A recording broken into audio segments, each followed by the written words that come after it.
మొన్ననే చెప్పినాం కదా సొసైటీలో పోలీసులకున్న బెనిఫిట్స్ లాగం దొరికించుకొని దొంగలు కూడా చెలరేగిపోతుండ్రు. కాకి యూనిఫామ్ వేసుకొని పోలీసుల యూనిఫామ్ పతారకు గండ కొడుతుండ్రని.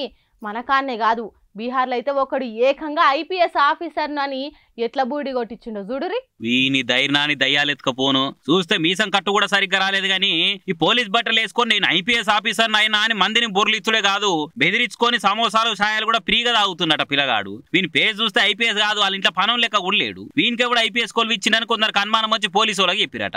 పోలీసులు వచ్చి తమరు ఏ బందెల దొడ్డిలో చదువుకొని వచ్చిన ఐపీఎస్ ఆఫీసర్ సార్ జర డీటెయిల్స్ చెప్తే మేము కూడా చదివి ఆఫీసర్లం అవుతాము అని ఆయనతో స్టేషన్ కి వేసుకపోయి. ఇట్లా ये वर्दी कहाँ तुमको मिली?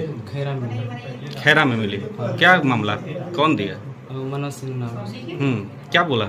कि 2 लाख रुपया दो हम तुमको ये नौकरी दिलवा देंगे। अच्छा, तो 2 लाख रुपया तुम दे दिए? हाँ दे दिए। कब?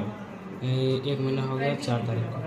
1 महीना पहले? हाँ 1 महीना पहले 4 तारीख को दिया। ठीक है, तो ये वर्दी आज तुमको कहाँ दिया? ये खैरा में दिया था। कब? आज सुबह 4 बजे। कहाँ पे? घर पे?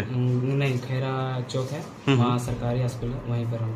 కానీ వీని ధైర్యాన్ని మెచ్చుకోవాల్సిందే. కాకి బట్టలకున్న పవర్ సరిక బట్టి ఆల బట్టలు వేసుకునే పోయి అంతటా బెదిరించలే కాదు ఫ్రీగా హోటళ్లలో తింటున్నాడంటే బట్టల మీద వానికి ఎంత కాన్ఫిడెన్స్ ఉన్నది.